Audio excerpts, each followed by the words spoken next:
বহুল জনপ্রিয় নাটক ১২ রকম মানুষের লজিং মাস্টার চরিত্রে অভিনয় করে দর্শকদের কাছে একজন টিভি অভিনেতা হিসাবে পরিচিতি লাভ করেন নাদের চৌধুরী। কয়েক দশকের অভিনয় কেরিয়ারে উপহার দিয়েছেন অসংখ্য মনে রাখার মতো চরিত্র। তবে কেরিয়ারে এই পর্যায়ে এসে মুহাম্মদ মোস্তফা কামাল রাজ পরিচালিত সারা জাগানো সিরিয়াল, এটা আমাদের এই গল্প নাটকের মাধ্যমে তিনি যে ভালোবাসা পাচ্ছেন তা তার নিজের কল্পনাকেও ছাড়িয়ে গেছে। সিরিয়ালের প্রতিটি চরিত্রের পাশাপাশি বাবা হিসেবে নাদের চৌধুরীর চরিত্রটিও জনপ্রিয়তা পেয়েছে। সম্প্রতি নাটকে তার অভিনয় যাত্রা শেষ হয়েছে। নাটকটির শেষ দিকে বাবা গুলজার আহমেদ চরিত্রে অভিনয় করা নাদের চৌধুরীর মৃত্যুর দৃশ্যটি এক অভূতপূর্ব সাড়া ফেলেছে। বাংলাদেশ প্রতিদিনের সঙ্গে একান্ত আলাপে এই অভিনেতা বলেন, আমার নিজেরও কান্না পাচ্ছে, দর্শক এত আবেগ আপ্লুত হয়েছে, এত কান্না করছে, দর্শকের কষ্ট দেখে আমারও কষ্ট লাগছে, যা আমার কল্পনাতেও ছিল না। ভাই আমার নিজেরও কান্না পাচ্ছে। মানে দর্শক এত আবেগ আপ্লুত হয়েছে, এত কান্না করছে, দর্শকের কষ্ট দেখে আমার নিজেরও কষ্ট লাগছে। এতটা তো ভাবিই নাই। আর আমি পর্ব দেখেছি এবং দেখে আমার কাছে মনে হচ্ছে সবারই, শুধু আমার একার কথা বলবো না, আমার টিমের অল টিম মেম্বার্স তারা যে রিয়্যাক্ট করেছে, একজনকে সত্যিকার ভালো না বাসলে এই রিয়াকশন পাওয়া যায় না। আমার কাছে মনে হচ্ছে ফাহাদ বা মেহরিন বা আমার ওয়াইফ, আমার ছেলে দুইজন, ফাহাদ ফাহাদ তো মানে কি বলবো আর কি, আমি ওকে পার্সোনালিও বলেছি যে এটা একেবারেই সো আমি বলবো যে এটা ওদের বাবা মাকে নিশ্চয়ই ওরা খুব ভালোবাসছে, এরকম ফিল করেছে। ব্যক্তিগতভাবে আমার প্রতিও নিশ্চয় তাদের ওই ভালোবাসাটা ছিল। এটা বোধহয় আমার কাছে মনে হয় যে এটার অভিনয়ের মধ্যে ছিল না আর কি। পদ্মা সেতু, মেট্রো রেল এবং এলিভেটেড এক্সপ্রেসওয়ে নির্মাণের গর্বিত অংশীদার বসুন্ধরা সিমেন্ট। নাদের চৌধুরী মনে করেন, পারিবারিক গল্পে দর্শকের আগ্রহের জায়গায় নির্মাতা রাজ ঠিক সময়ে এই কাজটি তুলে ধরেছেন। এমনকি নাটকের শেষ দৃশ্যে বাবাকে যেন মৃত না দেখানো হয়, সেজন্য নির্মাতা রাজকে দর্শকরা ফোন, মেসেজ ও কমেন্টস করেছেন। মানে আমি একটা কথা বলবো, প্রথম হচ্ছে যে আমার কাছে মনে হচ্ছে দীর্ঘদিন ধরে আমাদের দর্শকের মধ্যে এই যে পারিবারিক ড্রামার প্রতি একটা যে আকর্ষণ, একটা ক্রাই তৈরি হয়েছিল এবং মোস্তফা কামাল রাজ ঠিক ওই সময়ই এটা দর্শকের সামনে উপস্থাপন করেছে এবং যথাসময়ে এই উপস্থাপনাটা ছিল অত্যন্ত শক্তিশালী এবং খুব সহজ এবং খুব সরল। একেবারেই এখানে তেমন কোনো সংলাপ বোঝার জন্য আলাদা ডিকশনারির প্রয়োজন নেই, কোনো কঠিন কোনো ভাষা ছিল না। ফলে খুব সহজভাবেই দর্শক কানেক্ট করতে পেরেছে পুরো সিরিজটা জুড়ে। এবং এটাও খুবই অবশ্যই আনন্দের বিষয় এবং বিস্ময়ের বিষয়ও যে প্রথম ফ্রম ডে ওয়ান এই প্রথম পর্ব যখন থেকে প্রচার হয়েছে, প্রথম পর্ব থেকে এটা পিকে ছিল। সাধারণত এরকম হয় না, একটা সিরিয়াল শুরু হলে ২-৪টা পর্ব যায়, ১০ পর্ব যায়, ক্যারেক্টারগুলোর ইন্ট্রোডাকশন হয়, তারপরে ধীরে ধীরে ধীরে ধীরে ক্যারেক্টারগুলো, গল্পটার প্রতি মানুষের আকর্ষণ হয়।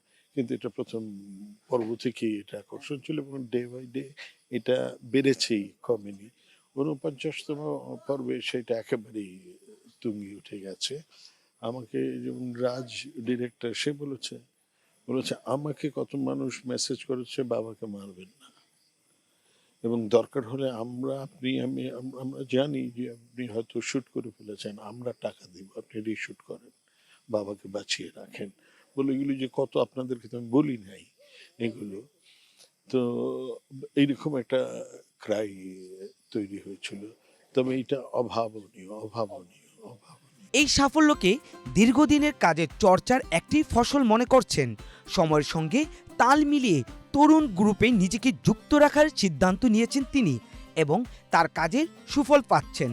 এটাকে কি বলবো যে ডেফিনেটলি দীর্ঘদিনের কাজের বা চর্চার এটা একটা ফসল বলবো আর কি, এইটুকুই। আর একটা বিষয়ে বলবো, সেটা হচ্ছে যখন ইয়াং এজ ছিল আমি রূপনগর করেছি, 12 রকম মানুষ করেছি, এবং বছর 5 আগে মূলত করোনার সময়টাতেই আমি সিদ্ধান্ত নিয়েছি যে এই এইজ গ্রুপটা এখন আমার এই এইজ গ্রুপে ঢোকার বয়স হয়েছে, সময় হয়েছে, এবং আমার ওই জায়গা থেকে সরে আসতে হবে। এখন আর আমি নায়ক করতে চাইলে অভিনয় হয়তো যারা নায়কের চরিত্র করছে তাদের চাইতে খারাপ করব না, কিন্তু বয়সটা একটা ফ্যাক্টর। এখন অমিতাভ বচ্চন যদি ইয়াং এইজের ক্যারেক্টার করতে যায় তাহলে সে হয়তো অনেক ভালো করতে পারবে, কিন্তু বয়সটা পারমিট করে না। তো আমি সিদ্ধান্তই নিয়েছিলাম যে আমি এই এজ গ্রুপের ক্যারেক্টারগুলি এখন থেকে করব, এবং সেইভাবেই শুরু করেছিলাম। এবং এইটা কত বছর 3 হবে মনে হয় যে আমি এই করোনার পরেই আমি, হ্যাঁ 3-4 বছর হবে আমি করেছি এটা। মানে এবং রাজের আমার উপরে আস্থা তৈরি হয়েছে খুব সম্ভবত তোমাদের গল্প যখন করলাম। একদিন হঠাৎ করে রাজের প্রস্তাবে ইরফান ও বাশারের বাবার চরিত্রে অভিনয়ে রাজি হয়ে যান তিনি। এভাবেই তিনি এটা আমাদের গল্পের গুলজার আহমেদ হয়ে ওঠেন। ইরফানের বাবা করবেন, বাশারের বাবা করবেন না, আমি বললাম, হাসতে হাসতে বলছি, আর ওরা তো আমার বয়সের কাছাকাছি, তারপরে করব। প্রত্যাশার জায়গা থেকে এতটা আশা করেননি তিনি, যতটা দর্শক হৃদয়ে জায়গা করে নিয়েছেন। বাবা হিসেবে পরিচিতি বেশ ভালোই লাগছে বলে জানান তিনি। ছোটবেলা থেকে অভিভাবক সুলভ মানসিকতা নিয়েই বড় হয়েছেন, আর সেটা বয়সের সঙ্গে সঙ্গে পরিপক্কতা পাচ্ছে। এটা কি বলে, অভিভাবক সুলভ মানসিকতা নিয়ে খুব ছোটবেলা থেকে বড় হয়েছি, এবং এখন তো বয়সের সাথে সাথে এটা আরো পরিপক্কতা লাভ করেছে। তো সুতরাং আমার কাছে ইরফান বা বাশার, এটা আমার কাছে মনে হয় যে আমার ছেলেই এরা। এবং আমি এটুকু বলতে পারি যে আমি যখন সেটে যেতাম আমার একবারের জন্য মনে হয়নি যে আমি অন্য কোথাও এসেছি, আমার পরিবারের মধ্যেই আছে, এটা সবসময় মনে হচ্ছে। সবশেষে দর্শকদের উদ্দেশ্যে বলেন, বাবার চরিত্রের প্রয়াণে এভাবে কষ্ট পেয়েছেন, কেঁদেছেন। আপনাদের আবেগকে স্পর্শ করতে পেরে ভালো লাগছে, আবার কষ্টও লাগছে। এটা একটি নাটক, খুব বেশি ইমোশনাল হওয়া যাবে না। ওদের উদ্দেশ্যে বলবো প্রথমত যে এই বাবার চরিত্রের এইভাবে প্রয়াণে আপনারা কষ্ট পেয়েছেন, কেঁদেছেন। আমি কতটুকু কি করতে পেরেছি আমি জানি না, কিন্তু আপনাদের আবেগকে আমি স্পর্শ করতে পেরেছি। এই জন্য যেমন ভালো লাগছে, আবার খুব কষ্টও লাগছে যে আমি আপনাদেরকে কাঁদিয়েছি। ঠিক আছে, মানুষ একটু কাঁদলে মন হালকা হয়, এটা আমাদের মুরব্বীরা বলে এসেছেন। আপনারা কেঁদেছেন, কিন্তু সবসময় মনে রাখতে হবে যে এটা নাটক, খুব বেশি ইমোশনাল হওয়া যাবে না, বা ইমোশনাল হন কিন্তু নিয়ন্ত্রণে থাকে। বাংলাদেশের নাটক নতুন রেকর্ড তৈরি করা সিরিজ এটা আমাদের গল্পের দর্শকদের মন জয়ের যাত্রা থামছে 52তম পর্বে। চ্যানেল আইয়ের সম্প্রচারের পর আগামী 8 মে বিকেল 3টায় সিনেমা অলা ইউটিউব চ্যানেলে আসবে এর শেষ পর্ব। সাধারণত এটা আমাদের গল্পের প্রতিটি পর্বের দৈর্ঘ্য হয়ে থাকে 25 থেকে 28 মিনিট।